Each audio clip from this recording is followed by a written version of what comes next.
Hello everyone, myself Aditi Sehgal. Welcome to my YouTube channel. You're watching a video which is a part of the Short Mein Samjhao or SMS series, a series which I've started aiming ease in revisions and at the same time conceptual clarity.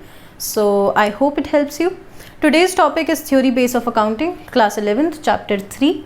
Today we are going to talk about accounting assumptions and accounting principles. Let's get right into it. Now, what are accounting assumptions? Accounting assumptions are basically things that we presume while doing accounting for any entity while preparing its financial statements. मतलब ये चीज़ें हम मानकर ही चलते हैं financial statements बताते time कि entity ये फॉलो कर ही रही होगी.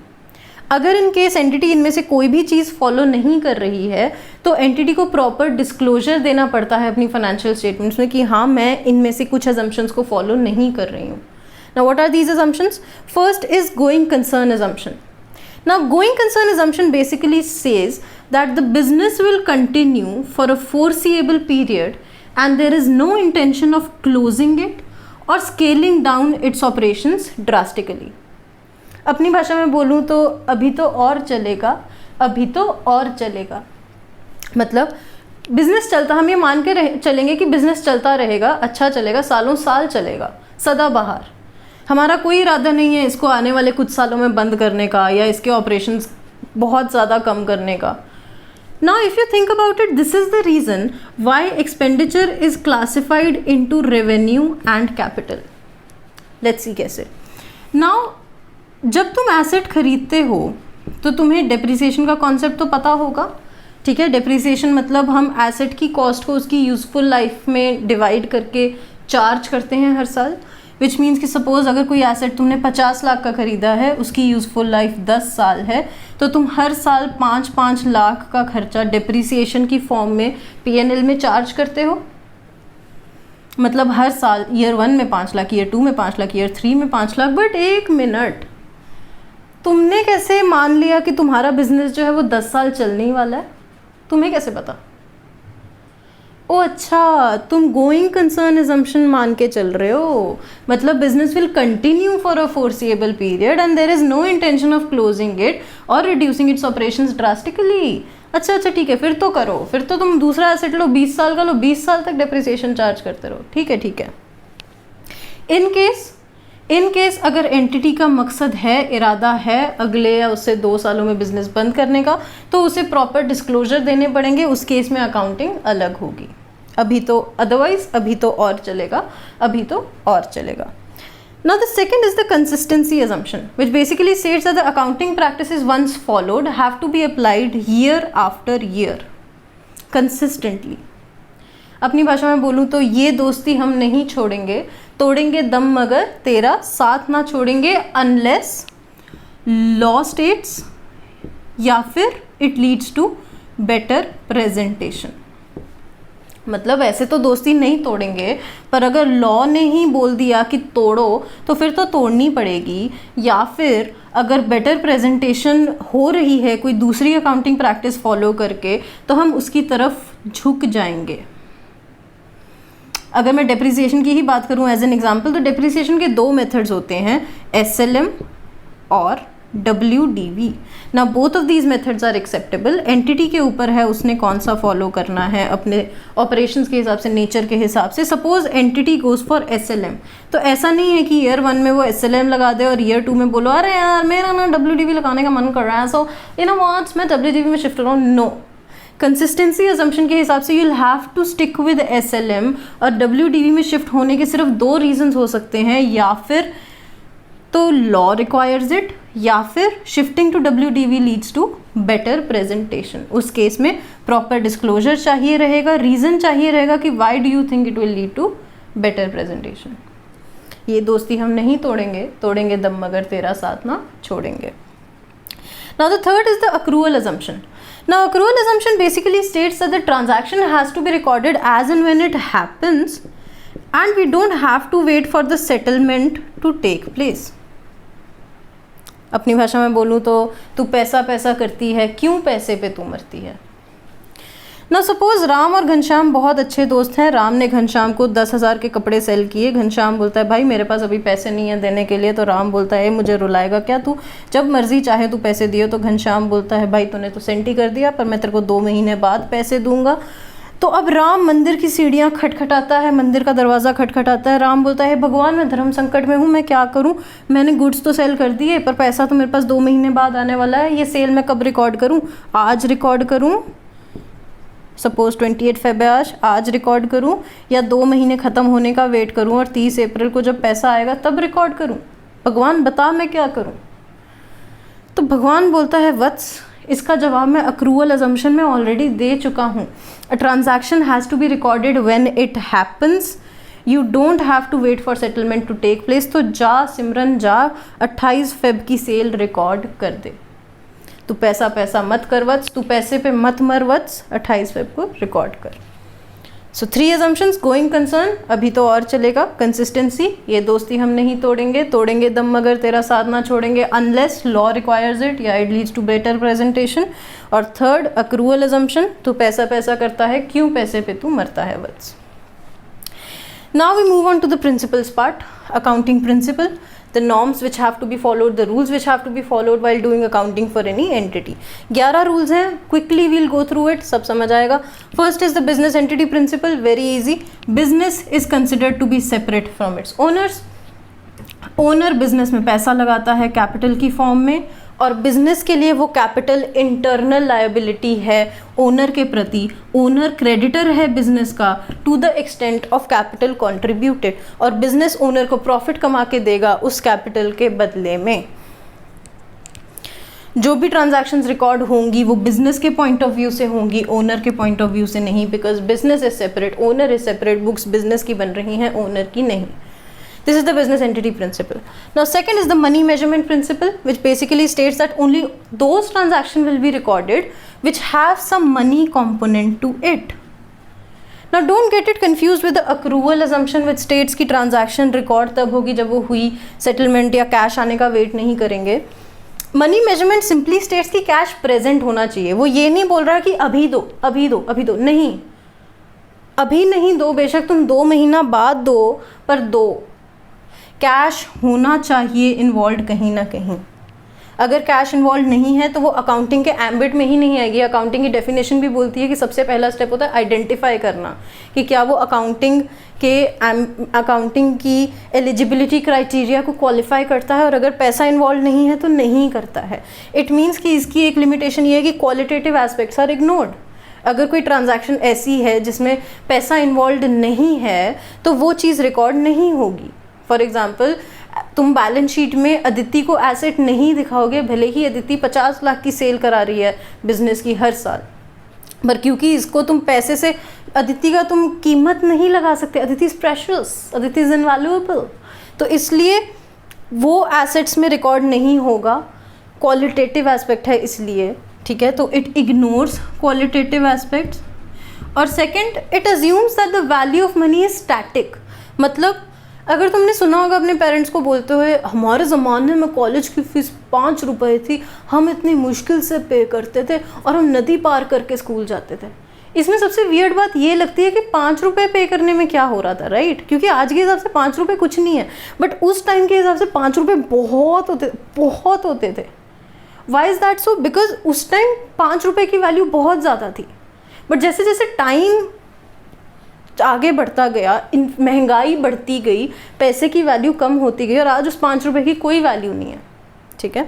तो बट अकाउंटिंग अज्यूम्स कि the value of money is static, जबकि ऐसा है नहीं, पर वो महंगाई को अपने अंदर नहीं समेटता है, right? So money measurement principle simple, only those transactions will be recorded which have a money aspect to it. Third is the accounting period principle, which simply states that the life of an entity has to be broken into smaller periods so as to ascertain its performance and communicate information to the users. Accounting period is basically that interval of time जिसके end में हम income statement, profit and loss statement बनाते हैं। Basically जैसे हमारे यहाँ हर साल PTM होती है, डिसाइड होता है कि ये एलिजिबल है अगली क्लास में जाने के लिए, अभी इसी क्लास को रिकॉर्ड करवाओ, कुछ नहीं आता इसको। वैसे ही अकाउंटिंग पीरियड प्रिंसिपल के हिसाब से usually this is for 1 year, India में this is from 1 April to 31 March, मतलब 31 मार्च के एंड में फाइनेंशियल स्टेटमेंट्स बनती हैं एंटिटी की, प्रॉफिट एंड लॉस बनता है, बैलेंस शीट बनती है, उसकी फाइनेंशियल परफॉर्मेंस एसेटेन होती है, फाइनेंशियल पोजीशन एसेटेन होती है, यूज़र्स को बताई जाती है ताकि यूज़र्स को समझ आए कि अच्छा उनका पैसा सही हाथों में है, गलत हाथों में है, ठीक चल रहा है बिजनेस, नहीं चल रहा है। तो एंटिटी का report card accounting period principle के हिसाब से साल के एंड में बनेगा। Now full disclosure and materiality principle go hand in hand, right? So first of all, what full disclosure principle states? It states that the entity has to provide all the significant information to its users. Now significant information का complete disclosure करना है entity को अपने users को। Significant information includes all the legal information जो required ही है देना, जो law ही बोलता है कि ये तो तुम्हें बताना ही पड़ेगा, और एक मटीरियल इन्फॉर्मेशन जो लॉ नहीं कंपल्सरीली बोलता कि ये तुम बताओ, बट मैनेजमेंट को लगता है कि ये मटीरियल है, बताना ज़रूरी है, तो उसका फुल डिस्क्लोजर देना भी ज़रूरी है। Now what is material? वो मटीरियलिटी प्रिंसिपल बताता है। Materiality basically refers to importance of something, कि वो चीज़ कितनी ज़रूरी है, वो इन्फॉर्मेशन कितनी ज़रूरी है। Material information basically means that information the knowledge of which will affect the decision of an informed investor। मतलब अगर मैं एक जागरूक इन्वेस्टर हूँ और मुझे कोई चीज़ पता है जिसकी नॉलेज से मेरा डिसीजन अफेक्ट हो सकता है कि मैं इस बिज़नेस में पैसा लगाऊं या ना लगाऊं, तो वो चीज़ मटीरियल मानी जाएगी।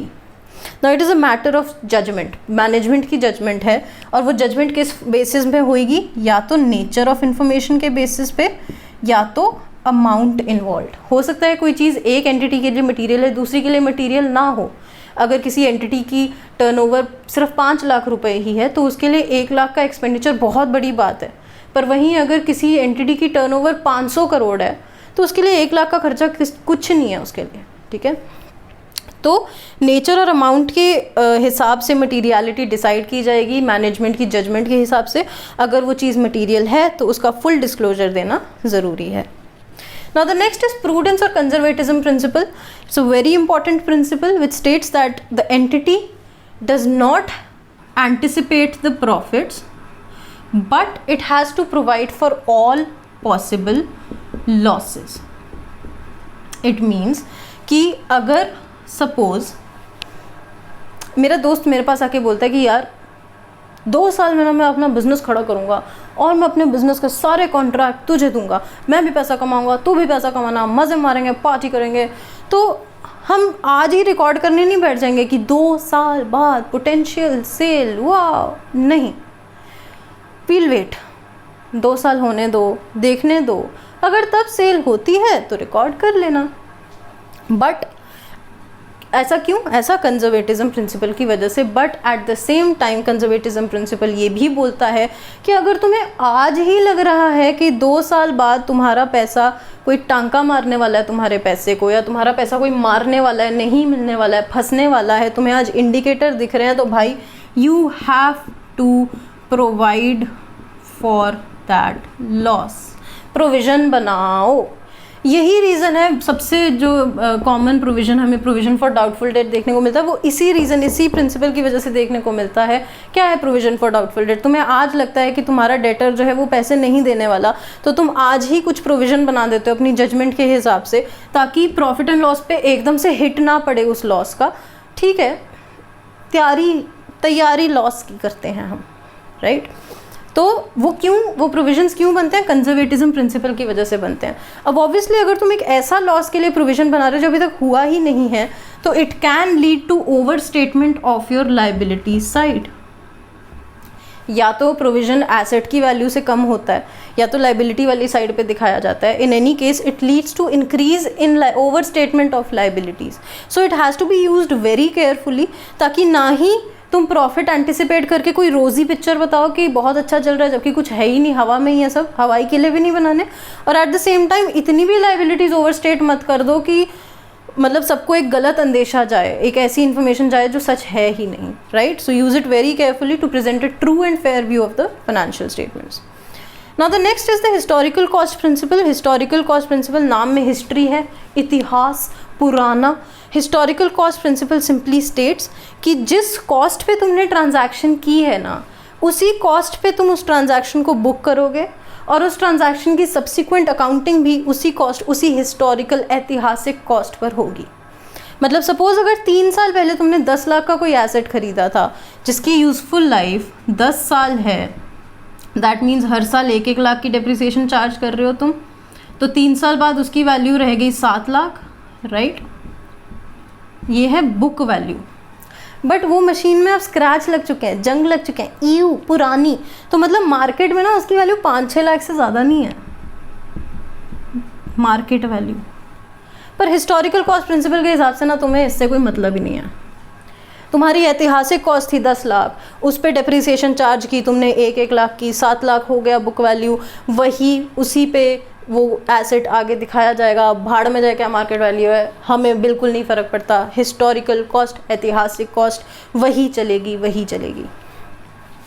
The next is the matching concept. Matching concept which states कि the revenue has to be matched with the expenses in order to arrive at profits. Now it basically states कि accrual concept follow होगा, so तुम्हें cash की settlement करने होने का wait नहीं करना है। You don't have to wait for cash to come in. Accrual assumption follow करते हुए मैचिंग कॉन्सेप्ट फॉलो किया जाएगा। मतलब कि अगर कोई एक्सपेंसेस है तो उसमें आउटस्टैंडिंग एक्सपेंसेस भी गिने जाएंगे। मतलब कोई एक्सपेंस ड्यू है, तुमने पे नहीं किया, फिर भी इंक्लूड करो एक्सपेंसेस में। प्रीपेड एक्सपेंसेस भी एक्सपेंसेस में से माइनस करो, ठीक है। वैसे ही अक्रूड इनकम की भी अकाउंटिंग करो, अनअर्नड इनकम की भी अकाउंटिंग करो और उस हिसाब से प्रॉफिट्स कैलकुलेट करो ताकि ट्रू प्रॉफिट समझ आएँ, असली प्रॉफिट्स एंटिटी के समझ आएँ। और फिर रेवेन्यू और एक्सपेंसेस उसमें सारी एडजस्टमेंट्स करो और फिर मैच करो और फिर प्रॉफिट या लॉस एसरटेन करो। एक्सपेंसेस ज़्यादा हैं तो लॉस निकलेगा, रेवेन्यू ज़्यादा है तो प्रॉफिट निकलेगा। Now the next is dual aspect principle, very important, forms the basis of accounting. हमारी बुक का नाम डबल एंट्री बुक कीपिंग है। Dual aspect simply states and it actually forms like एक नींव खड़ा करता है अकाउंटिंग की। इट स्टेट्स कि every transaction has 2 aspects, debit and credit. Every debit has equal and corresponding credit. मतलब तू जहाँ जहाँ चलेगा इसका साया साथ होगा, राइट। हर ट्रांजैक्शन में कोई चीज़ डेबिट होगी तो कोई चीज़ क्रेडिट होगी ही होगी। ऐसा हो ही नहीं सकता कि किसी डेबिट का क्रेडिट ना हो। Now this leads us to a very important accounting equation which states कि the assets are equal to liabilities plus capital. अब मैंने पहले प्रिंसिपल में बताया था कि capital is nothing but the internal liability of business towards its owners, है ना। तो capital can also be stated as internal liability. तो assets are equal to outside liabilities plus internal liabilities, पर आम भाषा में लाइबिलिटी प्लस कैपिटल। ये हमेशा इक्वेशन सेटिस्फाई होगी। क्यों होगी? क्योंकि डेबिट हमेशा क्रेडिट के इक्वल होगा और इसी वजह से भाई साहब तुम्हारी जो बैलेंस शीट है वो भी हमेशा हमेशा मैच करेगी। मतलब बेसिकली डुअल एस्पेक्ट ने नींव ही रख दी अकाउंटिंग की। This is the essence of accounting जो डुअल एस्पेक्ट जस्टिफाई करता है। Every debit has a credit, तू जहाँ जहाँ रहेगा क्रेडिट का साया साथ होगा। Now the 10th is revenue recognition concept, kind of same like accrual concept but it applies to revenue क्योंकि revenue is a very important part of business। तो अलग से बताया गया है कि revenue has to be recorded as and when the obligation to receive money arises. We don't have to wait for actually receive money in order to record the revenue। मतलब तुमने credit sale अगर कर दी है, तुमने घनश्याम को जब cell करी थी 28 फरवरी को, तो तुम्हारा पैसा रिसीव करने का जो राइट है एस्टैब्लिश हो गया था 28 फरवरी को, तो तुम सेल भी 28 फरवरी को रिकॉर्ड करोगे। तुम वेट नहीं करोगे 30 अप्रैल का कि पैसा आएगा तभी रिकॉर्ड किया जाएगा, right. So kind of same like accrual concept। Now the last one is verifiable objective concept which simply states कि verifiable मतलब वेरीफाई कर सकें, ऑब्जेक्टिव मतलब मैनेजमेंट की जजमेंट पे डिपेंडेंट ना हो, सब्जेक्टिव ना हो। सो वेरीफाइबल ऑब्जेक्टिव कॉन्सेप्ट स्टेट्स कि तुम जो भी ट्रांजैक्शन रिकॉर्ड कर रहे हो फाइनेंशियल स्टेटमेंट्स में, सेल हो गई, परचेज हो गई, एडवांस हो गया, परचेज रिटर्न हो गई, सेल्स रिटर्न हो गई, कुछ भी जो भी, उन सब का कुछ ना कुछ एविडेंस अवेलेबल होना चाहिए। सेल की है, बिल दिखा, क्या तूने बिल काटा होएगा, परचेज की है, उसने बिल दिया होगा, वो दिखाओ, ठीक है। डॉक्यूमेंट अवेलेबल होना चाहिए वेरीफाई करने के लिए कि तुम हवा में तो नहीं बोल रहे कुछ भी, तुम्हारे पास सारे प्रूफ होने चाहिए। ऑब्जेक्टिव, ताकि it is not affected by management bias. So very quickly, accounting principles: business entity, business separate from owners, money measurement, only those things which can be measured in terms of money can be recorded in accounting. Accounting period, life of entity broken into smaller periods, full disclosure, significant information का complete disclosure देना है। significant में both legal and material information आती है। materiality, the relative significance of an item, basically वो चीज़ जो investor का decision influence कर सकती है, depends upon nature and amount, it is a matter of subjective judgment by the management. Prudence or conservatism, do not anticipate profits but provide for all possible losses. Historical cost, transaction has to be recorded at a cost at which it happens and subsequent accounting is done on that very cost. We don't care for the market value. Matching concept, revenue has to be matched with the expenses to arrive at profit or loss. Adjustment has to be made for outstanding, prepaid, unearned, accrued income, whatever, in order to arrive at correct profits. Dual aspect, every transaction has two aspects, debit and credit. Every debit has an equal and corresponding credit. This establishes the accounting equation which states that assets are equal to liabilities plus capital, and also establishes the equality of balance sheet.